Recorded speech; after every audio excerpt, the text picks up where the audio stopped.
Sao सिंगलू वापस से पानी के अंदर जाने लगता है और जाते जाते ये कहता है कि तुम चिंता मत करो, मैं उसे खोज लूंगा। लेकिन वहीं पे खड़ा लॉर्ड शिवू साओ सिंगलू को देखकर ये सोच रहा होता है कि ये तो डिवाइन पुल से निकलने का बहुत ही अजीब तरीका है। और ये कहने के साथ ही साओ सिंगलू पूरी तरह से पानी के अंदर चला जाता है और उसके बाद बाहर डीन का सीन दिखाया जाता है, जो कि ये कह रहे होते हैं कि तुम्हें किसने कहा कि मैं बीमार हूँ। लेकिन साथ में मन में वो ये सोच रहे होते हैं कि वो दानव पूरी तरह से अब चला गया है और डीन ने साओ सिंगलू को अपने हाथों में पकड़ रखा होता है। उसके बाद ब्लड क्वीन कहती है कि तुम जैसे आदमी पे आरोप लगना चाहिए। मैंने शिवू से प्रॉमिस किया था कि मैं उसे जाने दूंगी, बट तुमने उसके साथ ऐसा कर दिया। लेकिन क्या तुम्हें उस थंडर से डर नहीं लगा? उसके बाद डीन कहते हैं कि कुछ पाने के लिए कुछ सेक्रीफाइस करना पड़ता है और क्यूतियान यानी कि डीमन किंग को वापस जिंदा करने के लिए मैं मरने से भी नहीं डरूंगा। यहाँ पे फेल होने का सवाल ही पैदा नहीं होता। मैं वो भी करूंगा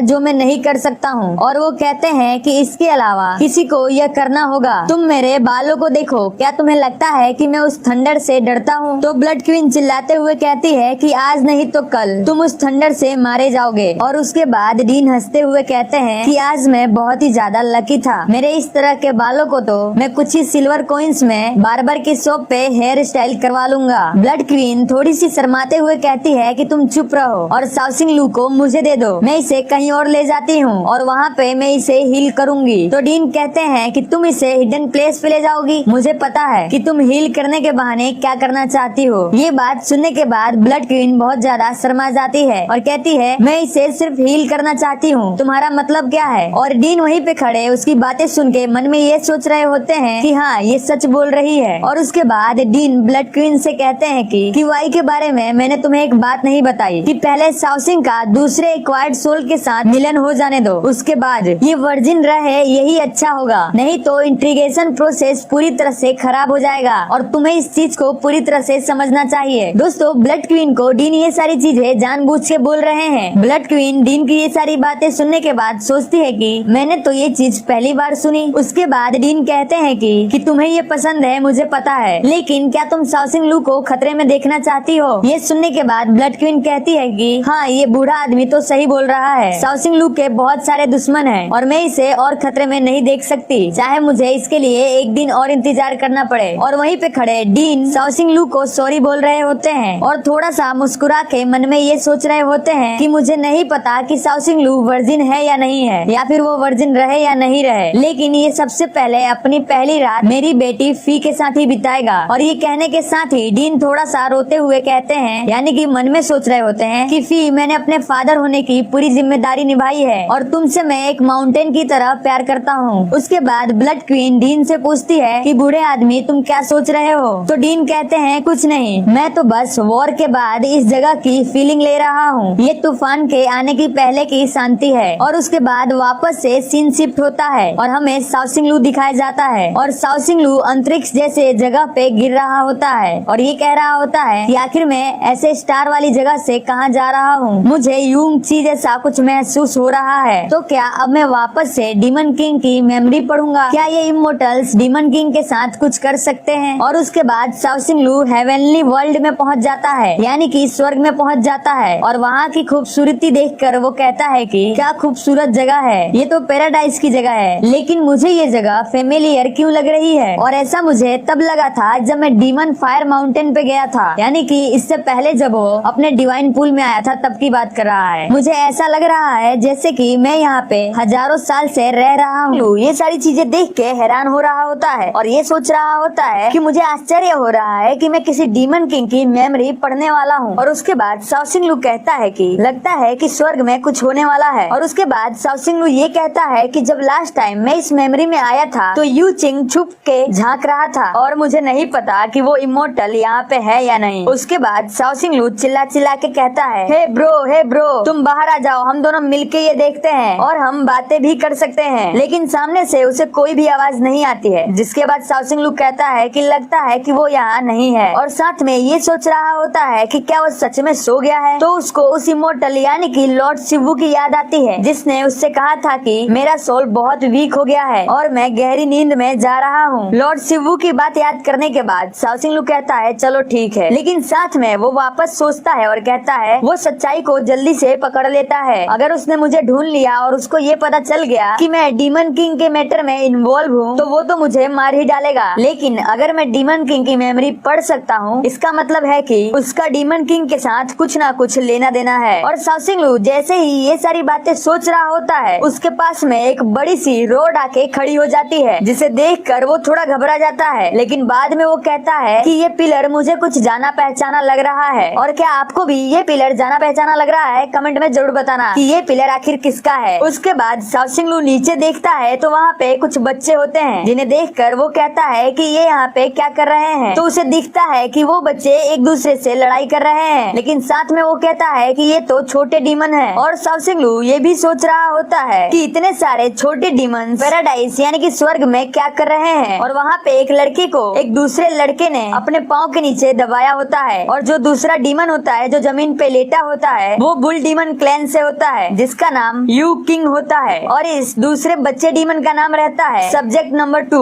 जो कि ब्लड टूथ क्लैन से है और इसका नाम इली है। इली यू किंग से कहता है कि नए लड़के तुम्हें रोज अपने खाने में से मुझे अपना आधा खाना देना होगा, अगर तुम ऐसा नहीं करते हो तो मैं तुम्हें हमेशा मारा करूंगा। और इली की ये सारी हरकत वहाँ पे खड़े बच्चे देख रहे होते हैं और ये कह रहे होते हैं कि सभी नए लड़कों को इस पिग डीमन का सामना करना पड़ता है। और वहीं पे दूसरा लड़का ये कह रहा होता है कि ये तो बहुत नाइंसाफी है। और वहाँ पे एक डीमन लड़की होती है वो ये कह रही होती है लेकिन ये नया लड़का तो सच में बहुत क्यूट है। यू किंग जो कि पिग डीमन यानी कि एली के पाँव के नीचे होता है वो एली से कहता है कि मैं तुम्हें अपना आधा खाना क्यों दूंगा। तो एली उससे कहता है कि ये मेरा इलाका है, इससे कोई फर्क नहीं पड़ता कि तुम कौन हो, अगर तुम मेरे इलाके में आए हो तो तुम्हें मेरे रूल्स का पालन करना होगा। उसके बाद नंबर 2 आता है जो एली से कहता है कि आखिर ये किसका इलाका है और साथ में ये भी कहता है कि तुम्हें यहाँ पे फेंकने की कोई जरूरत नहीं है। और दोस्तों ये कोई और नहीं बल्कि क्यूतियान यानी कि डीमन किंग होता है। ये यहाँ पे सब्जेक्ट नंबर 1 है। एली नंबर 1 को देख के हैरान हो जाता है और वहाँ पे खड़े सभी बच्चे नंबर 1 यानी कि क्यूतियान को देखकर खुश हो रहे होते हैं और कह रहे होते हैं कि number 1 is back, number 1 is back और नंबर 2 ये तुम्हारे लिए बैड लक है। उसके बाद नंबर 1 कहता है कि मैं तुमसे पहले नहीं मर सकता पिग। और उसके बाद नंबर 1 कहता है कि ये सच में बहुत अजीब है, जब भी मुझे यहाँ से ले जाया जाता है उसके बाद तुम नए डीमंस को धमकाने लगते हो। लेकिन उसके बाद ही एली यानी कि नंबर 2 नंबर 1 पे अटैक कर देता है और कहता है मरे हुए बंदर तुम हमेशा मेरे काम में टांग अड़ाते हो। और वो जोर से एक पंच मारता है लेकिन नंबर 1 वहाँ से हट जाता है और उसका पंच जमीन पे जाके टकराता है जिससे फर्श टूट जाता है और नंबर 1 वहाँ से जंप लगा के गायब हो जाता है। जिसे देखकर नंबर 2 कहता है यानी कि एली कहता है कि ये तो एक शैडो था और वो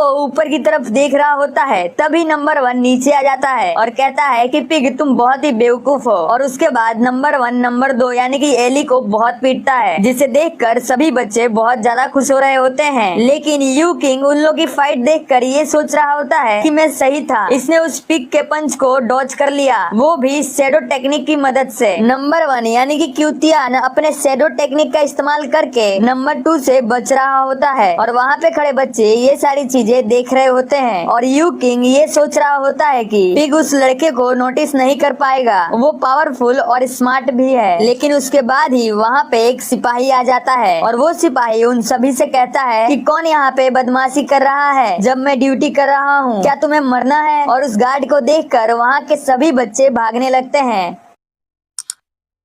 लेकिन नंबर 1 यानी कि क्यूतियान उस सिपाही से कहता है कि मैं हूँ जो यहाँ पे परेशानी खड़ी कर रहा हूँ, तो तुम क्या कर लोगे। और उसके बाद नंबर 1 पीछे घूम के देखता है और कहता है क्या तुम्हें मेरी कंपनी चाहिए। लेकिन सिपाही नंबर 1 को देख के डर जाता है और चौंक जाता है और कहता है कि आज मेरा बुरा दिन है जो नंबर 1 यहाँ पे है। और नंबर 1 उस सिपाही से कहता है कि यहाँ से चले जाओ। तो वो सिपाही डर रहा होता है लेकिन फिर भी वो हिम्मत जुटा के कहता है मैं यहाँ का गार्ड हूँ, तुम मुझे यहाँ से जाने के लिए कैसे कह सकते हो। और उसके बाद वो सिपाही गुस्से में आके कहता है कि तुम जैसा सोच रहे हो मैं उतना वीक यानी कि कमजोर नहीं हूँ। और वो ये भी कहता है कि मैं तुम्हें अपना भाला और खुद को दिखाता हूँ। और साथ में वो अपने भाले में एक मैजिक इस्तेमाल करता है जो कि फ्यूजन फ्लो स्फीयर आर्ट होता है, जिसे देखकर यू किंग कहता है कि उसका फ्लक्चुएशन मैजिक बहुत ही पावरफुल है। और वहाँ पे खड़े बच्चे ये कह रहे होते हैं कि ओ तेरी। सिपाही तो गुस्सा हो गया, लेकिन उसके बाद ही वो सिपाही वहाँ से बड़ी तेजी से भाग जाता है, जिसे देखकर सभी बच्चे कहते हैं कि ये तो कायर है। सिपाही को देखकर यू किंग कहता है ये सिपाही तो इससे डर रहा है। और उसके बाद नंबर 1 कहता है कि वो बहुत ही तेज दौड़ रहा है। डीमन गॉड के इस एपिसोड में यहीं तक। आगे के एपिसोड देखने के लिए चैनल को सब्सक्राइब और वीडियो को लाइक जरूर कर देना।